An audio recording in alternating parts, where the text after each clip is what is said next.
Boa noite a todos, que Jesus nos abençoe, nos dê a sua paz. É uma grande alegria podermos estar junto com vocês nesta casa que é a primeira vez que nós adentramos e com muita satisfação percebemos o trabalho que todos têm empreendido aqui em forma da estrutura física, em forma de trabalhadores, em forma das atividades que nós já tomamos conhecimento através da Patrícia. E damos o parabéns já a todos a princípio. Bom, nós vamos falar hoje a respeito da mediunidade, como nós nos propusemos a fazer, e vamos falar mais especificamente a respeito do acrisolamento da mediunidade. Tá? É uma área que a gente tem vivenciado, né? Eu participo de reuniões mediúnicas desde 17 anos de idade. Criei 3 grupos mediúnicos, dirijo 2 grupos mediúnicos, né, dos que eu criei, e nós estamos sempre estudando essa área, como psicólogo, atendendo pessoas e fazendo a interface do consultório, do atendimento com a parte mediúnica, que é muito importante, né? Nós somos psicólogo transpessoal, justamente fazendo essa união entre a psicologia e a espiritualidade. Tá? Então, nós temos podido fazer algumas observações a respeito desse assunto, tá? Que é muito importante, principalmente na atualidade, diante do momento social que nós estamos, diante das dificuldades que nós vivenciamos física e mentalmente, emocionalmente e espiritualmente. Esse tema é de fundamental importância para todos nós. Então nós precisamos refletir um pouquinho a respeito desse assunto. Nós vamos trazer informações principalmente do livro Nos Domínios da Mediunidade de André Luiz, que nós consideramos um livro fundamental nesse tema. E a princípio, o instrutor Albério, numa palestra que ele faz para o André Luiz, para o instrutor Aulos e uma porção, centenas de irmãos no plano espiritual. E também alguns encarnados que estavam desprendidos do corpo físico pela hora do sono.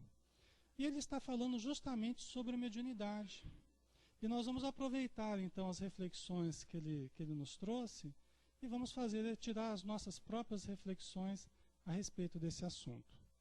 Então ele começa dizendo o seguinte: não ignoramos que o universo, a estender-se no infinito, por milhões e milhões de sóis, é a exteriorização do pensamento divino, de cuja essência partilhamos em nossa condição de raios conscientes da eterna sabedoria.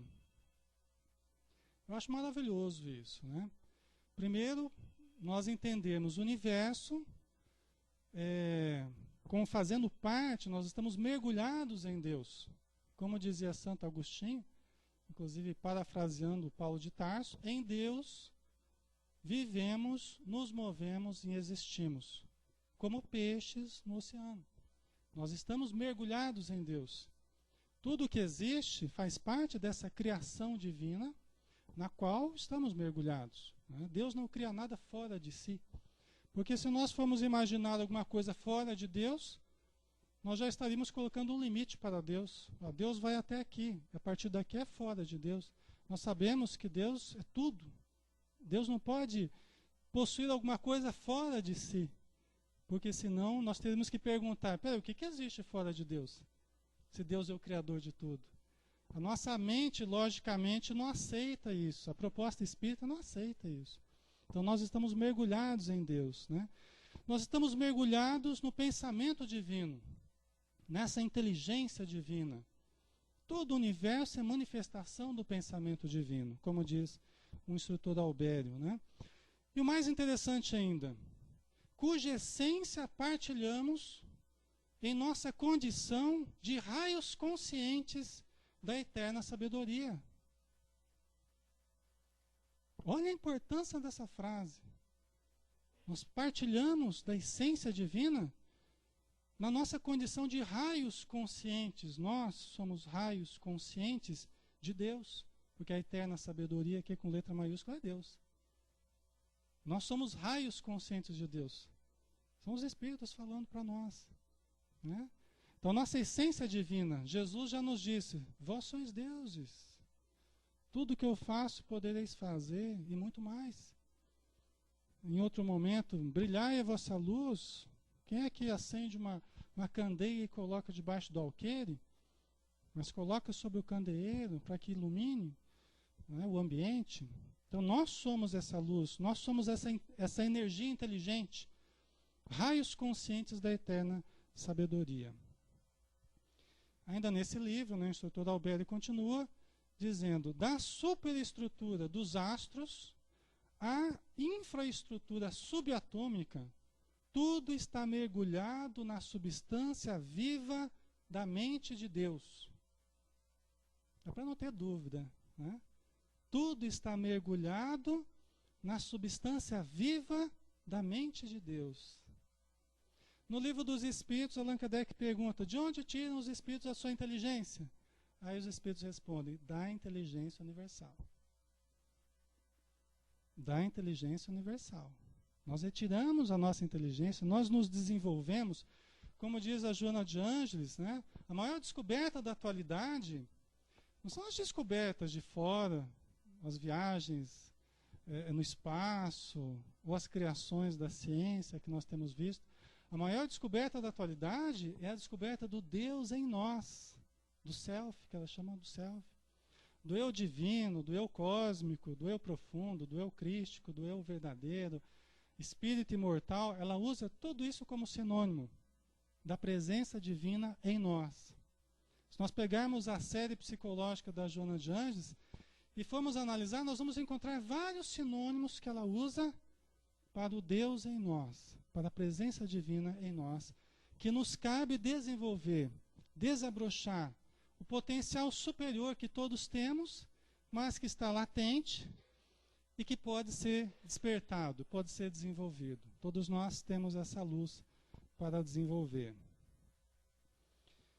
Podemos arrojar de nós a energia atuante do próprio pensamento, estabelecendo em torno de nossa individualidade o ambiente psíquico que nos é particular. Então, olha só, nós estamos mergulhados na energia divina, no pensamento divino, e nós recebemos essas energias o tempo todo, de todos os lados. Nos perpassam aqui, nesse momento, vários raios, energias em frequências variadas, de televisão, de internet, de rádio, de calor, né? Ainda mais hoje, né? Está bem quente. Bastante energia calorífica aí no ambiente, né? Então, nós estamos o tempo todo recebendo esse conjunto de energias. Só que nós metabolizamos essas forças e arrojamos de nós, né, a energia atuante do próprio pensamento. Nós pegamos essa energia toda e projetamos o nosso pensamento, a nossa energia. André Luiz chama de matéria mental. Nós criamos formas, pensamento, nós criamos imagens com som, com movimento, com cheiro, com vida, mesmo que temporária. Inclusive os instrutores dizem, André Luiz, que cada pensamento é um filho nosso. É uma criação nossa. Nós somos co-criadores com Deus. Deus cria num plano maior, nós criamos num plano menor, nós co-criamos. Nós pegamos a energia divina e construímos formas no tempo e no espaço. E nós criamos também imagens mentais, nós nos comunicamos mentalmente. Aqui agora nós estamos permutando. Vocês estão me sentindo, eu estou sentindo vocês, estamos permutando pensamentos. E o que a gente fala, na verdade, é a menor parte. Praticamente 70% da nossa comunicação é mental, é não verbal, é vibratória, é telepática, né? Então nós arrojamos o nosso pensamento e criamos o nosso ambiente psíquico, o nosso universo particular. Nós vamos viver, cada um de nós, na atmosfera psíquica que nós criarmos para nós, com conceitos, com imagens, com verdades que cada um cultiva, legítimas ou não, mas cada um vai viver dentro das crenças, dos conceitos que cultiva dentro de si, né? Por isso que onde nós vamos, nós levamos o nosso universo junto conosco. Por isso que não adianta a gente fugir de dificuldades, de problemas, porque os problemas vão junto conosco, né? Os problemas que, acima de tudo, estão em nós, eles nos acompanham. Por isso que às vezes a gente muda de cidade, muda de região, muda de casa, né, de relacionamento, mas certas dificuldades nossas continuam. Só o enfrentamento consciente, maduro, é que vai fazendo com que nós mudemos a nossa vida, através da mudança dos nossos conceitos, né? Cada alma se envolve no círculo de forças vivas que lhe transpiram do hálito mental. Tá? Nós criamos um hálito mental, conforme o tipo de pensamentos que a gente expressa. Na esfera de criaturas, há que se emana, de ímã, né? Esse imã aqui é de ímã.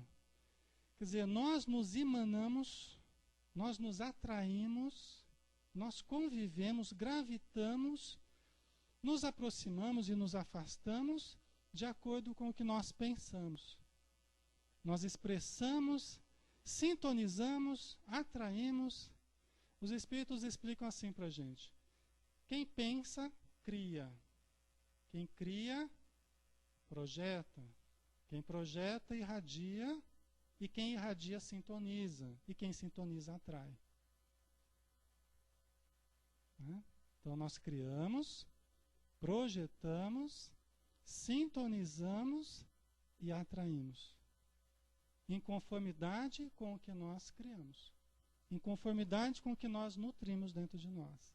Tá? Na esfera de criaturas é que se emana em obediência às suas necessidades de ajuste ou crescimento para a imortalidade, que são as pessoas que fazem parte dos nossos compromissos kármicos, né, de outras existências, a lei de ação, que faz com que nós encontremos sempre os resultados das nossas obras. O passado se faz presente, e o presente espelha o passado. Na verdade, não há uma descontinuidade. A nossa vida é uma continuidade. Né? Cada encarnação ela se encadeia uma a outra. A nossa família, nós temos os elementos que nós necessitamos para a nossa melhora. Cada pessoa com a sua dificuldade, com o seu potencial, com a sua dor, com o seu amor, é ao mesmo tempo a fórmula, traz a fórmula que eu necessito para a minha transformação, para a minha redenção, para a minha melhora. O outro, na dificuldade dele, ele é ao mesmo tempo a fórmula para a minha transformação. Tentando ajudá-lo na medida do possível, tentando colaborar com ele, estou colaborando comigo mesmo e estou me melhorando, estou me transformando. Isso é muito importante, né? Porque senão a gente fica só acusando o outro, a gente fica só reclamando do outro, né? E nos vitimizando, né? Como se nós não tivéssemos nada a ver com isso, né? Mas nós temos, nós estamos juntos, não é por acaso, é para nos ajudarmos mutuamente, né? Aí o instrutor Aulus, agora não o instrutor Albério, que é o instrutor do André Luiz, durante todo o livro, né, nos domínios da mediunidade, ele fala assim: para a maior limpidez de definição, chamemos-lhes raios ectoplásmicos.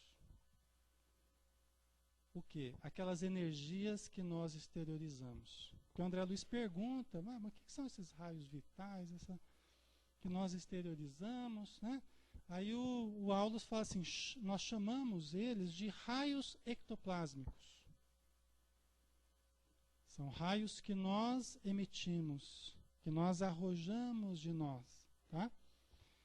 Todas as criaturas guardam-nas consigo, os raios ectoplásmicos.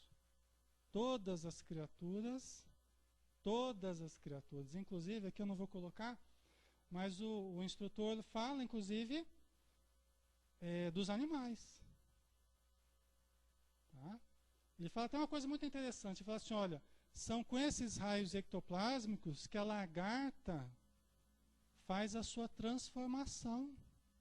No casulo, que vai virar borboleta, é com essa energia ectoplásmica aí. Olha que interessante. É bom para os biólogos estudarem, né?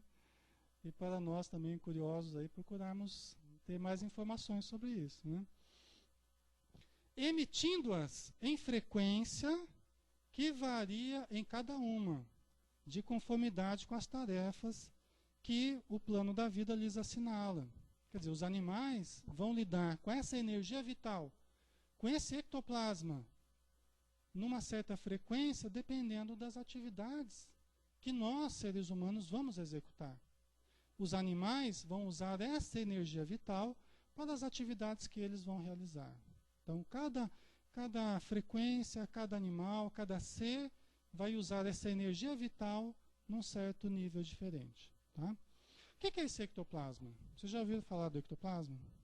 Sabe o que é? Alguém sabe o que é o ectoplasma? Sabe, Davi? O ectoplasma... Oi?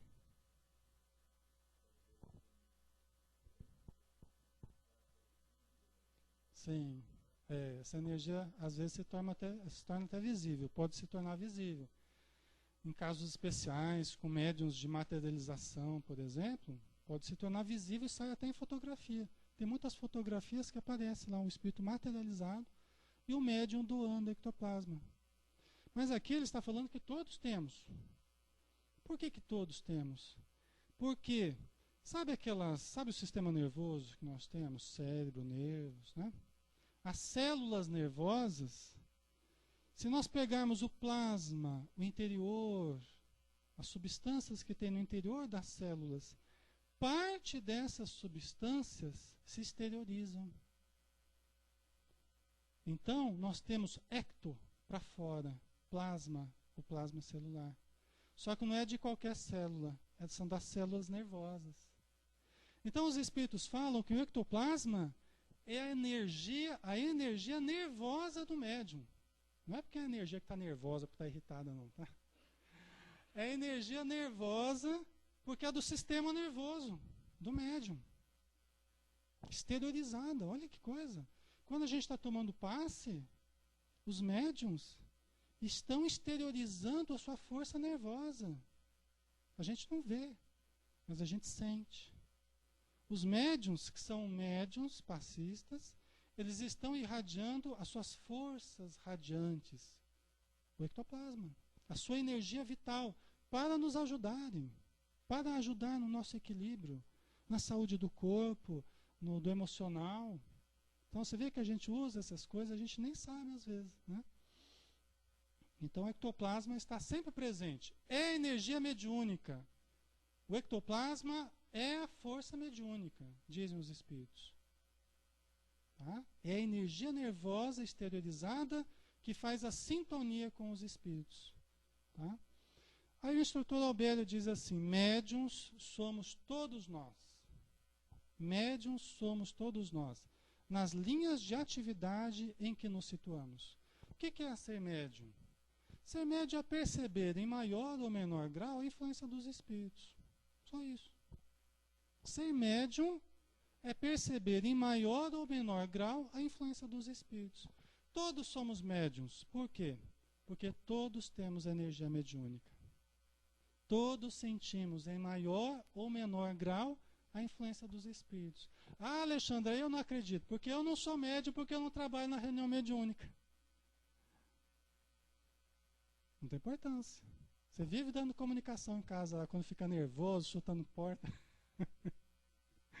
Brigando com um, brigando com o outro, incorpora e tem que chegar. E fica dois lá para segurar o cidadão. Está incorporado lá.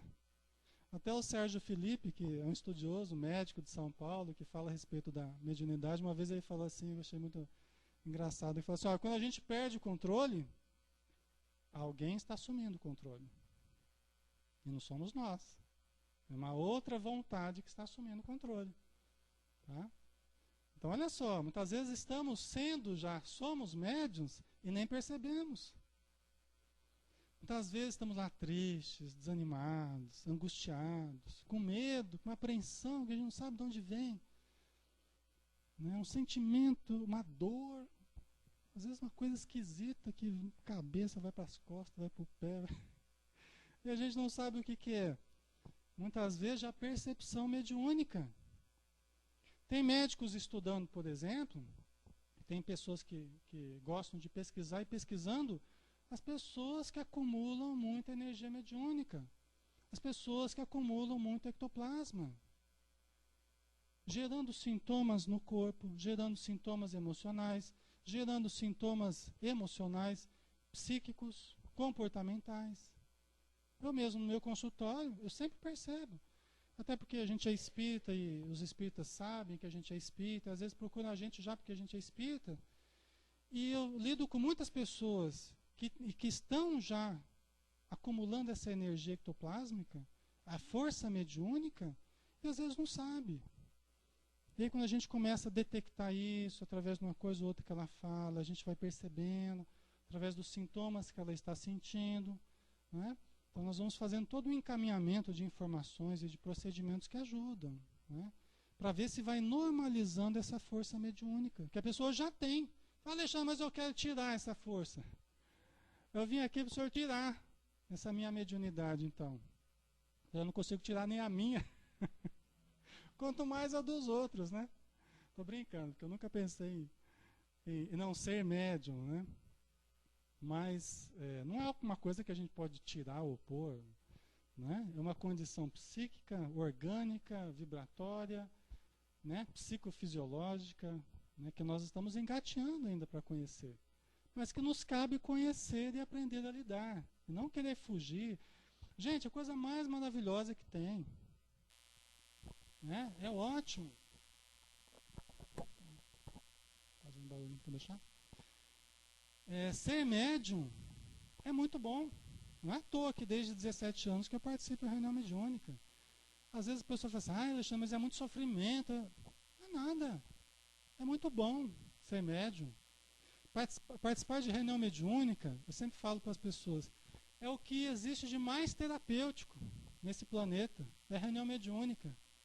Não existe coisa, não existe grupo mais terapêutico do que a reunião mediúnica. Tá? Só que a gente precisa lidar de uma forma correta. A gente precisa entender e dar significados corretos para a reunião mediúnica. Porque a mediunidade, se a gente não levar de uma forma correta, pode ser caminho para o desequilíbrio, pode ser caminho para a obsessão. Se nós começarmos a tratar com desleixo, com displicência, é caminho para o desequilíbrio. Tá? Então é algo muito sério, mas todos somos médiuns, né? Todos temos a energia mediúnica. Aí o instrutor Aulus vai explicando para o André Luiz a respeito de uma médium, que faz parte do livro, Nos Domínios da Mediunidade, que é a melhor médium de um grupo que eles estão analisando, que eles estão conhecendo, né? Que é a médium Celina, que é um exemplo de médium. Tá? Aí o Aulus vai explicando as características dela. Tá?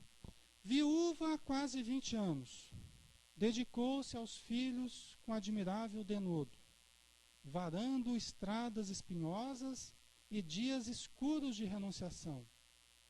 Suportou heroicamente o assédio de compactas legiões de ignorância e miséria que lhe rodeavam o esposo, com quem se consorciara em tarefa de sacrifício. Então, aqui já tem várias informações, né?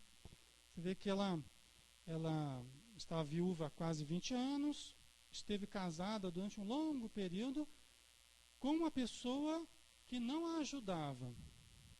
Às vezes a gente fica pensando assim, poxa vida, né? Eu não posso trabalhar porque meu marido não ajuda, ou minha esposa não ajuda, é por isso que eu não posso ir no centro, por isso que eu não posso ir na reunião mediúnica, porque eu não tenho apoio em casa. No caso da Celina não foi assim, não. Ela suportou as dificuldades com o marido, e olha, em torno do marido, uma compacta legião de ignorância e miséria. Quer dizer, os espíritos que rodeavam o marido eram espíritos muito atrasados. E o marido chegava bravo todo dia em casa, e acusava a esposa, e reclamava. Aqui eu só estou resumindo, né? Mas a história é mais longa. E a Celina continuava firme, né? Durante muito tempo ela suportou o assédio das trevas, né? Por quê? Porque o casamento dela era um casamento de sacrifício. Muitas vezes a gente fala assim, mas a pessoa poderia produzir muito mais se tivesse uma vida melhor, um marido diferente, uma esposa diferente. Pode ser que não. Pode ser que não. O nosso trabalho espiritual não é incompatível com a dificuldade. Pelo contrário. As dificuldades até, elas costumam nos transformar até em melhores trabalhadores. Não teve o caso do Chico lá, que morreu o padre lá que falava mal do Chico, né? Na cidade onde o Chico morava tal, e faleceu. O homem tinha idade e tal, acabou falecendo, né? Todos os dias ficava lá no alto-falante da igreja falando mal do Chico e tal, fazendo calúnias a respeito do Chico, né? Aí no dia que faleceu o homem, o Emmanuel apareceu para o Chico Xavier, era o mentor do Chico, e o Emmanuel perguntou, você viu quem faleceu, Chico? O nosso benfeitor, né? Aí o Chico, como assim benfeitor, né? Chico, o nosso benfeitor, o seu benfeitor. E o Chico não estava entendendo nada. Ele reclamou, falou, mas ele ficava falando mal de mim todo dia lá no alto-falante da igreja, né? Falei, Chico, agora quem que vai treinar a sua paciência, a sua tolerância, a sua compreensão? Quem que vai treinar? A gente tem que se perguntar também, né? A gente quer se livrar dos problemas e das pessoas difíceis, né? Mas quem que vai nos treinar? A gente tem que se perguntar. As pessoas difíceis, as situações difíceis, os problemas que a gente atravessa são treinamentos para a gente adquirir paciência, humildade, renúncia, bondade, compreensão. Por isso que eu já não faço mais prece para Deus pedindo paciência, porque Ele me manda dificuldades. Tô brincando, tá? Mas é assim, né? A gente pede paciência, dá-me paciência, dá-me paciência. Então tá, vou dar bastante dificuldade para você exercitar a paciência, né? A partir de hoje as preces de vocês não serão mais as mesmas, né? Mas é brincadeira, pode pedir paciência sim, tá? Então vamos lá, continuando com a dona Celina aqui, né? Conheceu de perto a perseguição de gênios infernais. Olha só. A que não se rendeu e lutando por muitos anos para atender de modo irrepreensível as obrigações que o mundo lhe assinalava. Quer dizer que ela atendia de modo irrepreensível filhos, família, casa. Às vezes a gente fica, não posso vir, não posso fazer, não sei o quê, porque eu tenho que fazer almoço, tenho que fazer janta. E ela fazia tudo o que precisava, mas achava sempre um tempinho também para as coisas espirituais. Nós podemos também achar um tempinho, né? Nas 24 horas que nós temos todos os dias, façamos as contas. Quanto tempo que a gente gasta em cada atividade, quanto tempo que a gente dedica, quantos minutos diários a gente dedica às coisas espirituais. Se nós fizermos isso na ponta do lápis, nós vamos nos surpreender. Por quão pouco nós nos dedicamos, fora exceções compreensíveis, né? Que tem aí uma grande dedicação e tal. Mas, via de regra, nós somos bastante relapsos ainda do ponto de vista espiritual, né? Nossa irmã Celina acrisolou, o título da nossa palestra é Acrisolamento da Mediunidade. Nossa irmã Celina acrisolou as faculdades mediúnicas, medianímicas, né? Porque todo fenômeno mediúnico, em essência, é medianímico. O que é isso, Alexandre? Pelo amor de Deus, essas palavras difíceis aí. Medianímico, mediúnico e anímico. O que quer dizer isso? Mediúnico porque é em contato com os espíritos, e anímico porque é a partir de faculdades minhas, de possibilidades minhas. É meu, da alma, ânimos, alma, né? Então é medianímico. Por exemplo, eu estou usando o microfone. A mensagem está passando pelo microfone, está chegando até vocês, né? Então, as qualidades do microfone, do aparelho, estão indo junto com a mensagem. Vamos supor que eu seja o espírito. E o médium é o microfone aqui. Né? Então, está juntando as minhas qualidades, as qualidades do microfone, medianímico. Médium, porque eu sou espírito, e anímico, porque as qualidades próprias do aparelho. Tá? Então, ela acrisolou as faculdades medianímicas, aperfeiçoando-as nas chamas do sofrimento moral, como se aprimoram as peças de ferro sob a ação do fogo e da bigorna. Aí a gente tem que se perguntar, mas o que é acrisolar? O que tem a ver com fogo, bigorna, chama, né? No dicionário Rouet, da língua portuguesa, né? Acrisolar, tirar as impurezas de metal precioso, purificar no crisol. O que é o crisol? O cadinho. O que é o cadinho? É o lugar onde você coloca o metal para se refundir ali, sob altas temperaturas, né? A chama ali em alta temperatura para fundir, tirar impurezas. Tá? Dar ou adquirir qualidades superiores ou excelentes. Aperfeiçoar-se, apurar-se. Purificar-se moralmente por meio de provas, dor e sofrimento. Tá? Então, acho até que esses três sentidos aqui estão valendo para o acrisolar aqui que o Aulo está dizendo. Tá? Então, ela acrisolou as faculdades medianímicas, aperfeiçoando-as nas chamas do sofrimento moral, como se aprimoram as peças de ferro sob a ação do fogo e da bigorna. Diligente e humilde, que nem a gente, né? Diligentes e humildes, como nós somos, né? Todos nós, né? Vocês são, eu que sou ainda bem orgulhoso, sempre, incomodado. Né? Diligente e humilde, encontrou na plantação do amor fraterno a sua maior alegria. Né? E repartindo o tempo entre as obrigações e os estudos edificantes, transformou-se num acumulador espiritual de energias benéficas. Olha que interessante. Né? Entre as obrigações e os estudos edificantes, ela mantinha os deveres dela, de esposa, de mãe, de amiga, de irmã, de filha, como a gente tem que fazer também. Mas os estudos edificantes, palestras, cursos, vídeos que a gente assiste, áudios, né? Músicas espíritas, leituras, meditações, reflexões, reuniões mediúnicas, caridade, ela transformou-se num acumulador, né, de energias benéficas. Todos nós somos receptores e emissores de energia. Todos nós somos. Né? E todos nós podemos exercitar a oração, o estudo, o autoconhecimento, o amor, e aprendermos a assimilar correntes superiores.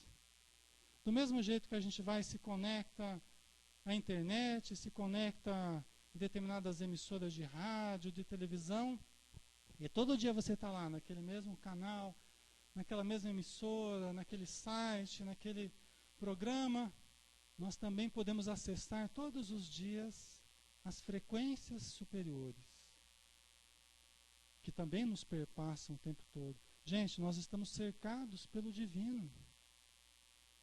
Mentes poderosas permutam no universo seus pensamentos, nós podemos captar também correntes de pensamentos superiores. Por que não as captamos?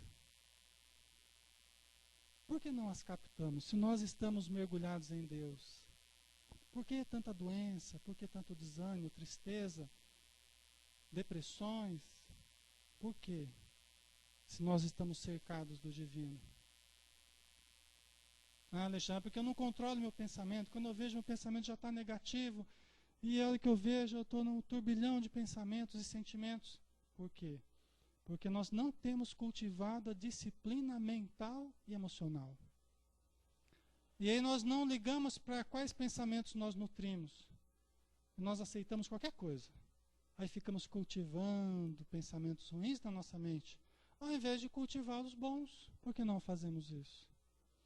Né? Por que não criamos o hábito da oração? Dizem os espíritos que nós teríamos que fazer oração pelo menos na mesma frequência com que a gente come. Eita, isso é bom, né? Umas 10 vezes por dia. Tá brincando, né? 6, 7 vezes, né? Café da manhã, lanchinho na hora da metade da manhã, almoço, lanchinho na metade da tarde, né? Depois a gente janta, depois à noite tem a ceia. Né? Não é assim? Cada um sabe, né? Mas é interessante a gente pensar nisso, né? Ou seja, que a gente deveria orar muito mais do que a gente tem orado, né? Porque isso vai facilitando o acesso aos mananciais inesgotáveis da energia divina, que está o tempo todo ao nosso dispor, descansando o corpo e a mente, trazendo alegria, trazendo esperança, fé, confiança, bem-estar, saúde. Tudo isso está ao nosso dispor. Vamos usar esse manancial. É rico de energias saudáveis, positivas, né? Que todos nós podemos aprender a assimilar, como a irmã Celina aqui, né? Aí ele continua dizendo, o instrutor, assimilando essas energias benéficas, olha só, isso aqui é muito importante, ó, com o que se faz menos acessível às forças da sombra. A gente poderia pensar assim, essa mulher, ela, nossa senhora, é uma santa, e com ela não tem esse negócio de obsessão não, esse negócio de influência espiritual, vixe, passa longe dela. Aí o instrutor fala assim, olha, com esses hábitos que ela tem, ela fica menos acessível às forças da sombra. Por isso que a gente lembra lá de Kardec, o melhor médio é aquele que é menos enganado. Não tenhamos a pretensão de nunca sermos enganados, de sermos infalíveis. Conosco não. Nós vamos errar muito ainda nessa vida, na mediunidade, fora da mediunidade, nas nossas escolhas. Vamos errar muitas vezes, é normal. Nós temos que aprender a lidar com isso, né? Mas ela se faz menos acessível. A gente pode não conseguir impedir que os espíritos infelizes ou levianos rondem a nossa cabeça. Nós podemos não impedir que aconteça isso. Que rondem a nossa família, a nossa casa, o nosso trabalho, a nossa saúde. Talvez nós não tenhamos condição de impedir que isso aconteça. Mas nós não precisamos deixar que eles façam ninho em cima dela. Aí que está a diferença, né? Nós não podemos impedi-los que rondem os nossos passos, mas não precisamos aceitar a influência negativa, tá? Almas regularmente evolutidas ou evoluídas, em apreciáveis condições vibratórias, pela sincera devoção ao bem, podem projetar raios mentais em vias de sublimação, assimilando correntes superiores e enriquecendo os raios vitais de que são dínamos comuns. Todos nós podemos fazer isso, né? Medianamente evoluídos, regularmente evoluídos, com boa vontade, com estudo, pensamento positivo, nós podemos emitir raios em vias de sublimação. Podemos, todos nós podemos. Tá? Normalmente, o que a gente faz? A gente pega essa energia vital, a gente pega esse ectoplasma e a gente solta raios de ira, de raiva, de indignação para os 4 ventos. Se a gente pudesse ver as nossas energias quando a gente fica bravo, tirar uma foto assim, ia sair raio para todo lado. Assim. Energia vital, energia mediúnica para todo lado. E não apenas gastando um potencial muito importante que nós temos, mas também gerando sintonia com os espíritos infelizes. Ao mesmo tempo que a gente solta esses raios e gasta quantias preciosas de energia vital, por isso que dá aquela canseira depois. Aí a pessoa quer dormir, quer apagar. Não é assim depois de uma briga, uma discussão, desgaste, não deixa a gente todo arrebentado, dor de cabeça, corpo ruim e tal, por causa disso. A gente gasta cotas imensas de energia vital, de energia mediúnica. Por isso que os espíritos falam, o dia da reunião mediúnica, Toma cuidado com o comportamento emocional. Evita brigas, discussões. As crianças em casa lá que aprontam, cuidado, não vai, né, ficar criando muito problema, porque você vai gastar mais energia que seria necessário para a reunião, para a qualidade do trabalho mediúnico. Tá? Então, todos nós podemos, pelo contrário, podemos emitir energias em via de sublimação, estabelecendo a sintonia com os espíritos superiores. Aí um outro conceito. O melhor médium é aquele que atrai a presença dos bons espíritos através da prática do bem. Não é aquele que dá muita comunicação. Tem médium que você tem que colocar um freio, tem que colocar pisar no freio ali, senão é uma comunicação atrás da outra. Isso não é indicado. Né? Então o melhor médium não é aquele que dá várias comunicações. É aquele que obtém, que atrai a presença dos bons espíritos pela prática do bem. Esse é o melhor médium. Pode até não participar de reunião mediúnica, mas é o médium da caridade, é o médium do auxílio, é o médium da palavra amiga, é o médium do prato de sopa, do pão, do agasalho, do ensino. Em todo o tempo, em qualquer lugar, nós somos médiuns, dentro de um trabalho sistemático ou não. Porque em todo lugar nós estamos captando energias positivas ou negativas, estamos gerando benefícios ou não para os nossos semelhantes. Tá?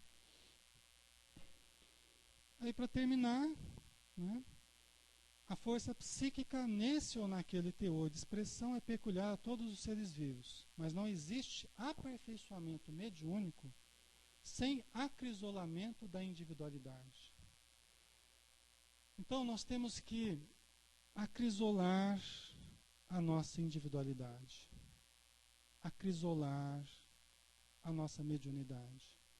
Aprendemos a conter os raios negativos que nós emitimos muitas vezes. Vamos imaginar, já estamos terminando, vamos imaginar a nossa mediunidade e essa força mediúnica que todos possuímos como um diamante. Imagina uma pedrona bonitona, assim, de muito brilho, de muito fulgor. Nós não saímos na rua, em qualquer lugar, mostrando uma pedrona dessa, né? Um diamantão bonito lá, pesado, vale muito, né? Chama a atenção das pessoas. Nós não saímos por aí, em qualquer lugar, com qualquer pessoa mostrando isso aí. Nós temos que acrisolar, vamos guardar disciplinadamente dentro de um estojinho bonitinho, né? Que é o estudo, autoconhecimento, oração, meditação. Vamos aprender a nos conter na impaciência, na maledicência. Vamos acrisolar, vamos refundir o nosso temperamento, o nosso sentimento, nossas emoções. E vamos guardar esse diamante, essa energia preciosa, contra os ladrões. Vamos guardar dos ladrões, dos espíritos ávidos de se aproveitarem da nossa força mediúnica, ávidos de nos vampirizarem as energias vitais, ávidos, né, de sugarem as nossas forças imprescindíveis para a nossa saúde. E aí nós vamos fazer o quê? Nos poupando dessas influências infelizes, nós vamos chegar nos lugares, na casa espírita, na reunião mediúnica, nos estudos, no passe, na palestra, e vamos deixar a nossa mediunidade surgir, logicamente, cada coisa no seu lugar, né? A psicofonia na reunião mediúnica, né? Na hora do passe, doar energias, não precisa incorporar, tá? Mas nós vamos abrir aquele estojinho e deixar que a nossa mediunidade, da forma adequada, com as pessoas no ambiente seguro, com as pessoas voltadas à oração, aí nós vamos deixar o seu brilho, o seu fulgor se exteriorizar. Né? Essa é a função da mediunidade. Né? Servir para gerar benefícios, mas nós temos que aprender a como nós lidamos com essa força. Né?